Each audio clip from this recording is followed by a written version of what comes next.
થઈ ગયા અહીંયા કન્ફર્મ આવી ગયું તમારા રેશન કાર્ડમાં જેટલા નામ હશે ને બધા નામ અહીંયા દેખાડશે તમને એમાંથી તમારા નામ ઉપર ક્લિક કરો આમાં તમારું નામ કયું બરાબર આવી ગયું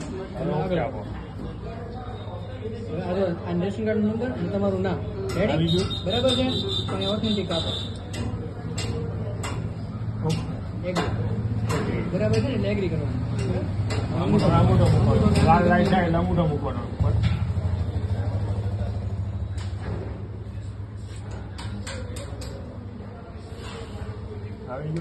થઈ ગયું